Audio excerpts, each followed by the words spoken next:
Dubai. That's the Right. greatest. What do you think Dubai looks like? The same square feet. Generating 26 billion dirhams. As I told Dubai, Dubai is the worst place. The worst party of Dubai is the border party. Prostitution is normal in Dubai.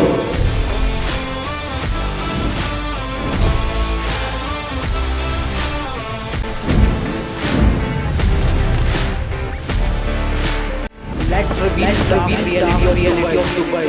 दुनिया की सबसे बड़ी building, दुनिया का सबसे बड़ा shopping mall, दुनिया के सबसे ज्यादा स्काई क्रीपर्स और दुनिया का सबसे लग्जूरियस होटल, ये सारी ही चीजें आज दुबई के पास है। But do you know, Dubai की एक ऐसी साइड भी है जो कि आज तक आपसे छुपाई गई है। एंड क्यों हमारी इंडियन मॉडल्स लाइक उर्वशी और नोरा बार बार दुबई जाती है। दुबई में रोडों पर तो लग्जरी कार्स, सुपर कार्स नजर आती है, नाइट में होटल्स में जश्न होता है और इवन इंडिया के इन्फ्लुएंसर्स, एक्टर्स और एक्ट्रेस तो वहाँ पर बहुत एंजॉय करते हैं। बट जितना खूबसूरत ये शहर एक पहलू से दिखता है, उससे कहीं ज्यादा डार्क इसका दूसरा पहलू है। इस वीडियो में आप दुबई के वो सीक्रेट्स जानने वाले हो जो मीडिया कभी कवर नहीं कर पाया, जो इन्फ्लुएंसर्स कभी बता नहीं पाए, और मोस्ट प्रोबेबली ना ही आपने कभी ये सोचा कि जैसे हर एक सिक्के के दो पहलू होते हैं, वैसे ही दुबई का दूसरा पहलू कैसा होगा। So let's begin to our video number 12। Dubai में टोटल 3.60 मिलियन पॉपुलेशन है, जिसमें से 90% पॉपुलेशन तो एक्सपर्ट्रिएट्स की है। वो लोग जो बाहर से दुबई में काम करने आए हैं एज अ एम्प्लॉय या फिर एज अ वर्कर। इसे हम 3 क्लासेस में डिवाइड कर सकते हैं। पहला तो इमेरातीज जो कि दुबई के शेख्स हैं, दूसरा है एक्सपर्ट्रिएट्स एम्प्लॉयज जो कि बाहर की कंट्रीज से आए हैं एंड वहां पर जॉब वगैरह कर रहे हैं, और तीसरा है एक्सपर्ट्रिएट्स वर्कर जो कि बाहर की कंट्री से आए हैं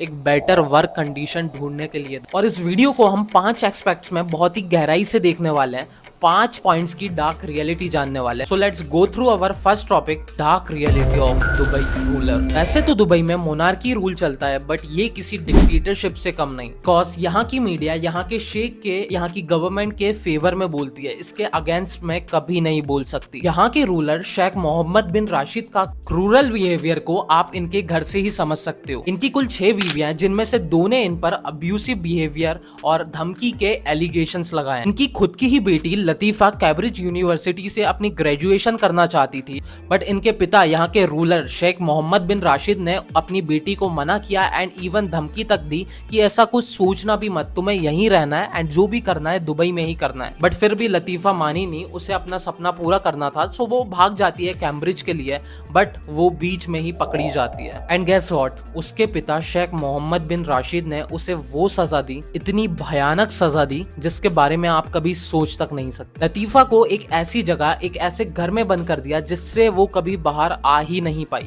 एंड ये थी लतीफा की last video. I'm in a villa. I'm a hostage, and this villa has been converted into a jail. All the windows are barred shut. I can't open any window. एक राजा जब अपनी family के साथ ही इतना crural हो सकता है, तो अपनी प्रजा का वो क्या ही ध्यान रखेगा, क्या ही वो उनके लिए अच्छे लॉज इंप्लीमेंट करेगा। अगर इंप्लीमेंट कर भी देता है तो क्या वो उन लॉज को फॉलो करेगा। Our next point is dark reality of workers। देखा जाए तो वर्कर्स की ही दम पर दुबई की इतनी बड़ी बड़ी बिल्डिंग्स बन पाई है, जिनको हम आज एक्सप्लोर करने जाते हैं। और हजारों वर्कर्स ने कंस्ट्रक्शन के टाइम पर अपनी जान तक गंवाई है। इनकी फैमिली को कोई भी सपोर्ट नहीं दिया गया दुबई के थ्रू। साथ ही साथ जो वेजेस या इनकम वो डिजर्व करते थे, उन्हें तो उतना भी नहीं मिल पाया। ना उन्हें रिस्पेक्ट दी गई, ना ही एक अच्छी सैलरी, जिसका सोच कर वो अपना देश छोड़कर दुबई में आए थे। साथ ही साथ कंस्ट्रक्शन वर्कर्स का पासपोर्ट तक छीन लिया गया, ताकि वो अगर भागना भी चाहे तो वापस भागकर अपने देश ना जा सके। इंडिया ने किसी तरह बुला लीजिए। इंडिया एंड और भी कई कंट्रीज से like Bangladesh, Pakistan, south Africa जैसी कंट्रीज में दलाल जो होते हैं वो वर्कर्स को बड़े बड़े सपने दिखाते हैं, एक अच्छी सैलरी पाने का, एक अच्छा वर्किंग कंडीशन पाने का। वो वर्कर्स इन दलालों के झांसे में आकर अपनी लाइफ की सबसे बड़ी गलती कर बैठते हैं। देन वो दलाल कुछ पैसे खाकर जब उन्हें वो दुबई पहुंचाता है, तो सबसे पहले तो दुबई की कंस्ट्रक्शन साइट पर जो कंपनीज होती है, सबसे पहले उनका पासपोर्ट छीन लेती है। देन वर्कर की वर्किंग तो 9 घंटे की होनी चाहिए, बट उसे वो कंपनीज एक्सपेंड करती है 12-12 घंटों तक, वो भी 50 डिग्री सेल्सियस जैसी गर्मी में। ऐसी बेहद गर्मी में उनको एक्सप्लॉइट किया जाता है, उनसे काम करवाया जाता है, और ऐसा नहीं है कि भाई इनकी सैलरी बहुत ज्यादा है। ये कंपनीज इन्हें बहुत ज्यादा कम सैलरी प्रोवाइड करती है। लाइक एक अनस्किल्ड वर्कर को $3 पर डे और एक स्किल्ड वर्कर को $5 पर डे का दिया जाता है, जो कि इंडियन रुपीज में 12 से 14 हजार होती है। 9 घंटे अगर वो बंदा अपने देश में भी अच्छे से मेहनत करता तो वो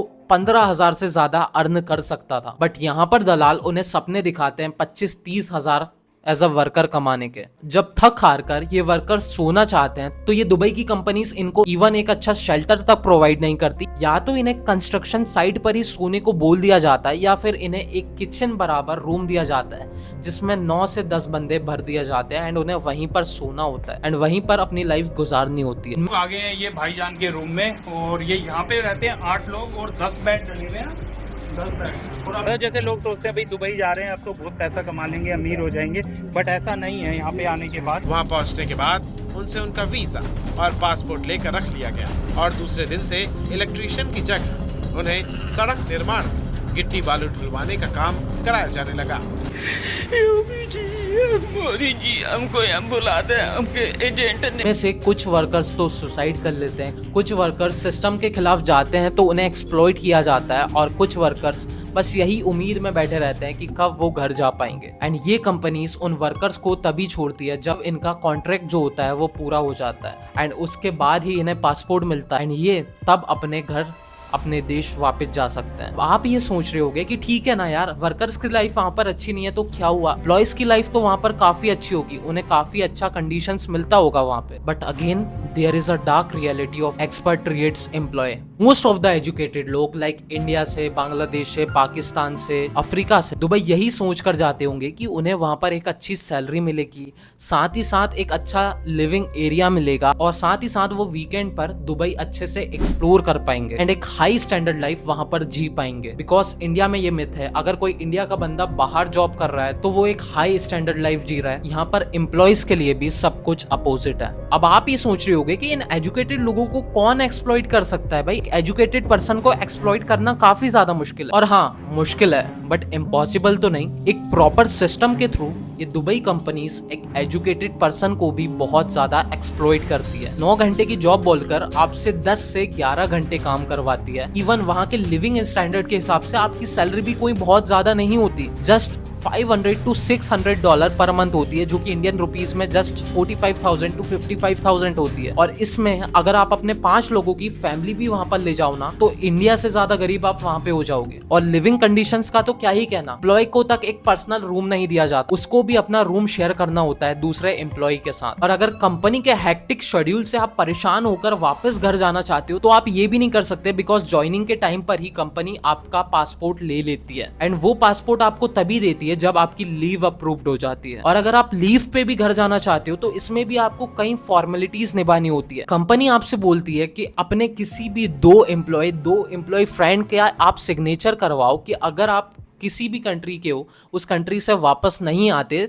तो वो इसके लिए जिम्मेदार रहेंगे एंड उनकी एक मंथ की सैलरी डिडक्ट होगी। सोचकर देखो कितनी वर्स्ट फीलिंग होती होगी दूसरे एम्प्लॉय से ये रिक्वेस्ट करना कि प्लीज इस पर साइन कर दो। सो रियली अगर आपकी पोस्टिंग दुबई में किसी बहुत अच्छे पोस्ट पर होती है, मैनेजर लेवल पे होती है या फिर CEO लेवल पे होती है तो दुबई आपके लिए ठीक है। बट अगर आप एज अ नॉर्मल एम्प्लॉय वहां पर वर्क कर रहे हो तो कुछ कंपनीज आपके लिए किसी हेल से कम नहीं है।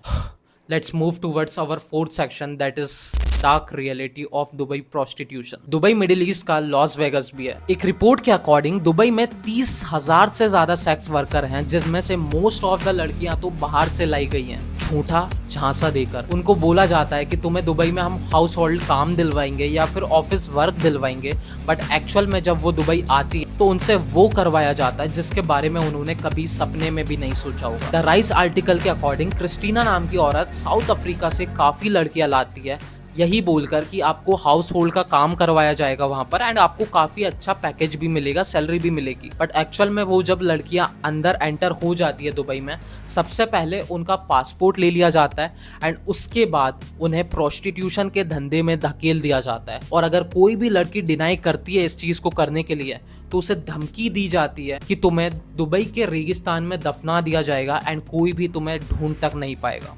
2006 में यूएई की गवर्नमेंट ने सेक्स ट्रैफिकिंग को बहुत बड़ा गुनाह बताया। यूएई के शेख एक इस्लामिक धर्म को फॉलो करते हैं, लेकिन फिर भी दुबई में हर जगह स्पा, मसाज सेंटर, होटल्स में खुले आम सेक्स हो रहा है और ये चीजें तो इस्लामिक धर्म में पाप है। रोजी विलियम जो कि एक इंस्टाग्राम मॉडल है जो कि खुलकर सामने आती है एंड एक ऐसा सच बताती है जिसने दुबई शेख्स की भी रियलिटी हमारे सामने लाकर रख दी एंड धीरे धीरे और भी इन्फ्लुएंसर्स बाहर आती गई। रोजी विलियमसन एक इंटरव्यू में बताती है कि उन्हें 90 लाख का ऑफर दिया गया सिर्फ एक दुबई के शेख के साथ कुछ टाइम बिताने के लिए एंड उस कुछ टाइम में क्या क्या वो उससे करवाते ये आप समझ ही गए हो। इससे हम ओपन प्रपोजल कह सकते हैं प्रोस्टिट्यूशन का and even most of the models इस बड़े ऑफर को देखते ही हाँ बोल देती है। बट कुछ ही मॉडल्स होती है जिनको मैं भी सैल्यूट करता हूँ कि वो इन ऑफर्स को डिनाई करती है, जैसे कि रोजी विलियमसन ने डिनाई किया। And Mr. Ali too. After that, we are having unprotected sex, and I will let Mr. Ali lick the hummus of my feet. I will also fuck his virgin brother, who is 13 years old. And Mr. Ali is paying me $50,000. वो सब वो Dubai में जाके sheikhs के साथ करती है, वो सब तो आप समझ ही गए होंगे। एक बहुत ही वियर्ड चीज वो शेख उन मॉडल से करवाता है, दैट इज पोर्टर पार्टी। पहले पोर्टर पार्टी का एक रियल एग्जांपल सुनो जो कि एक टिकटॉक मॉडल ने ही दिया है। The situation where these rich Arab men pay some Instagram models to sleep with animals, basically girls that want in and then get shitted on in the mouth, like it's literally वो शेख लोग इन सब models को वो सब करने का तो पैसा ही देता ही है, बट साथ ही साथ इन्हें अपने मुंह पर शिट करने को भी बोलता है एंड इसे पोर्टर पार्टी नाम दिया गया। ये कौन सा रिवाज है यार? अगर आप में से कोई भी जानता है इसके बारे में तो प्लीज क्या फायदे हैं इसके, कमेंट्स में जरूर बताना। अब समझ में आया तुम्हारी कुछ सो कॉल्ड इंस्टाग्राम मॉडल्स की रियलिटी। मेरे को भी समझ में आ गया क्यों उर्वशी और नोरा बार बार दुबई जाती है। हम हमेशा इन इन्फ्लुएंसर्स की एक साइड देखते हैं, एक स्टोरी देखते हैं, इनकी पोस्ट देखकर ये सोचते हैं कि यार ये तो कितना कमा रही है, दुबई में घूम रही है, लग्जूरियस लाइफ जी रही है। बट इस लग्जूरियस लाइफ के पीछे ये क्या क्या कर रही है वो समझना भी हमारे लिए जरूरी है, ताकि हम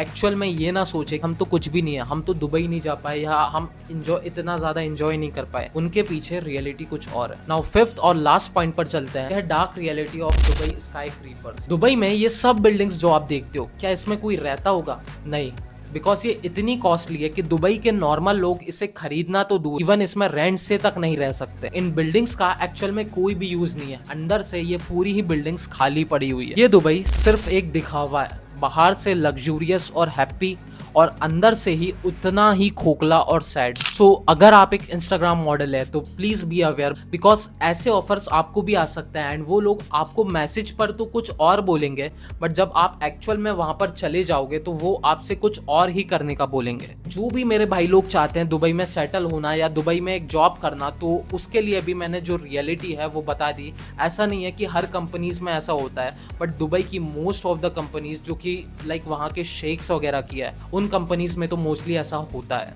एंड जो भी अभी तक इस वीडियो को देख रहा है उनसे एक ही रिक्वेस्ट है कि प्लीज सिक्के का एक पहलू देखकर उसे जज ना करें, ना ही उस पर भरोसा करें, बिकॉज क्या पता आपको उसका सेकंड पार्ट उससे भी ज्यादा डार्क हो। सो प्लीज उस पहलू को भी समझने की पहले कोशिश करें ताकि आप किसी भी वर्स्ट सिचुएशन के लिए रेडी रहें। बाकी ऑल दो नो डाउट दुबई टूरिस्ट के लिए काफी बेस्ट जगह है एंड वहाँ के जो शेख्स होते हैं as well as tourism companies होती है वो भी काफी अच्छा बिहेव करती है टूरिस्ट के लिए, बिकॉज दुबई अगर मेनली कमा रहा है तो वो टूरिज्म में से ही कमा रहा है। तो बेस्ट है दुबई टूरिस्ट के लिए एंड इसका म्यूजियम ऑफ फ्यूचर आपको फ्यूचर बताता है, आप काफी कुछ सीखते हो फ्यूचर में क्या क्या होने वाला है। बाकी जो भी दुबई की हिडन साइड थी मैं इस वीडियो में आपको बता चुका हूँ और ऐसी ही रिवीलिंग वीडियोस हम आगे भी डालते रहेंगे एंड हम इस चैनल पर एक पावरफुल कम्युनिटी बना रहे हैं ऐसे लोगों की जो लोग हमेशा कुछ नया सीखना चाहते हैं। सो अगर आप भी कुछ हमेशा नया सीखना चाहते हो so please subscribe to our channel and be the part of our community, जहां पर जितने एस्पेक्ट्स हो सकते हैं हम उनको कवर करेंगे एंड इस चैलेंजिंग वर्ल्ड के लिए हम तैयार रहेंगे।